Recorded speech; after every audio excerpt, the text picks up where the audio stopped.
All right, so this first part, we're gonna hit foam rolling. So we're working on tissue quality. What we got here is an athlete with a foam roller. We're always gonna start down by the ankle because that's where the most tension is created, released, and restored there.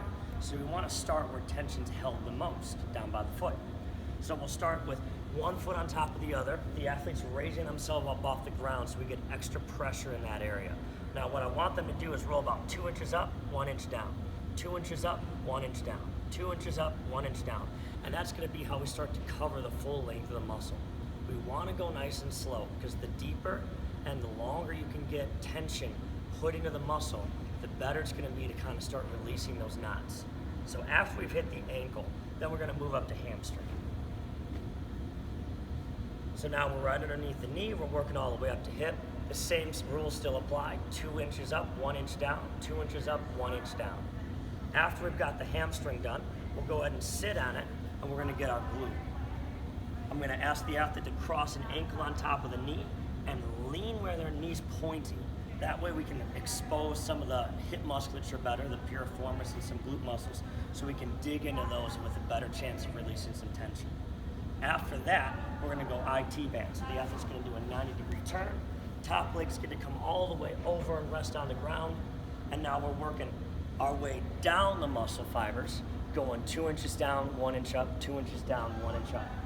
One thing I do like to add is whenever an athlete finds something that's really painful, probably a trigger point or a knot, I like to tell them to add motion. So when we find something that hurts, Kyle, you got something that hurts? Yeah, the whole Okay, the whole thing. So we got the whole thing. Now, add motion by bending that bottom knee. So he's gonna add in there. So now we're creating tension and we're pressing into that trigger point and we're asking the muscle to kind of move through that range of motion. So after we've done the entire IT bend, we do another 90-degree turn. Now we're on the front of the hip, working on the quad muscle. Again, working 2 inches up, 1 inch down. We can do the same thing again when we find a spot that hurts. He's gonna add motion to that spot. And so we have tension and motion going through that this whole time. The last part of the leg is gonna be the groin. So he's gonna make sure that knee's up 9 degrees out from his hip, and we're gonna work the same way, going 2 inches up, 1 inch down, working the full length of the muscle.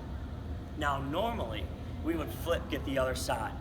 Today, just for a little bit of speed purposes, I'm gonna go right into rolling out the low back. So the athlete's gonna reposition themselves, take the foam roller, put it right along their spine.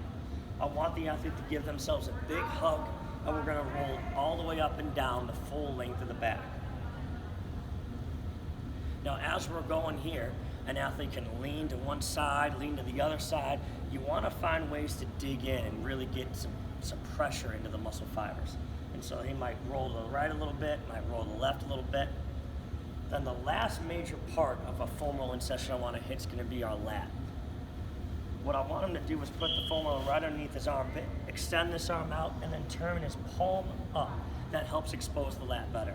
And he's gonna grind in there and kind of go forward and back. He may lean forward, he may lean back, or just looking for those spots where tension is stored.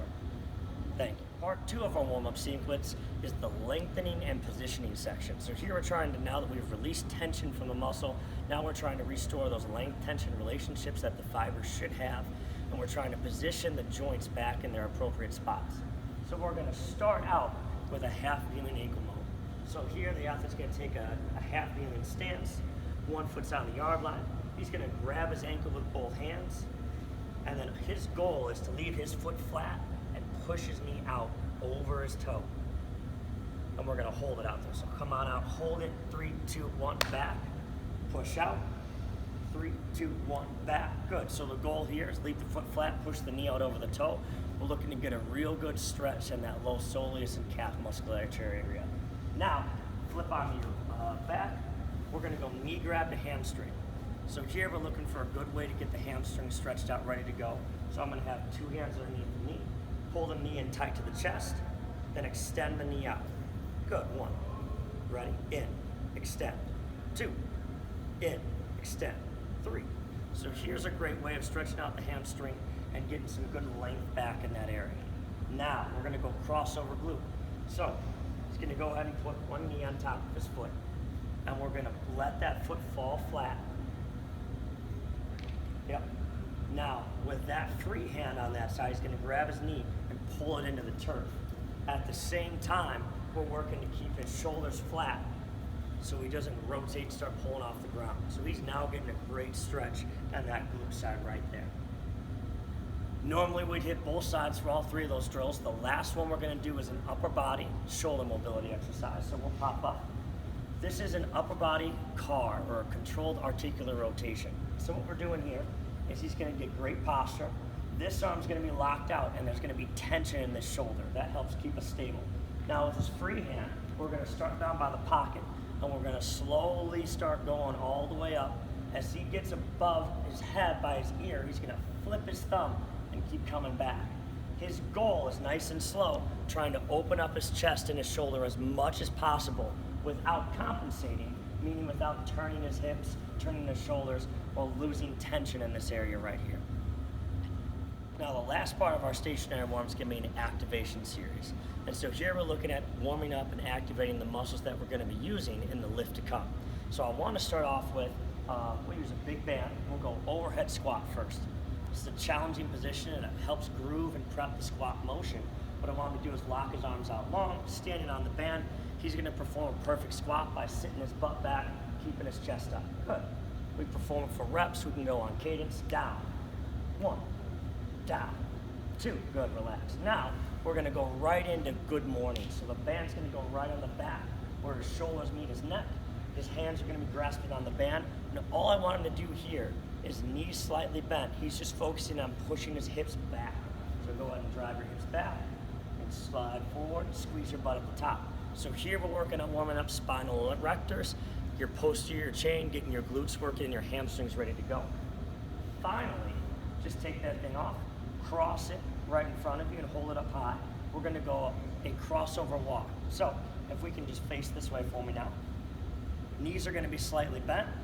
He's pulling the band up high, so we are getting some shoulder work in here too, but he's gonna take a giant step out and then come together. Always keeping his feet wider than hip width, so there's tension on there. Now we're getting a good glute warm up, and we're getting a good shoulder activation at the same time. From here now, depending on what we've got planned for the day, we may go into a dynamic warm up to prep for our speed work, or this may be a day where we go straight into the weight room and get right to work.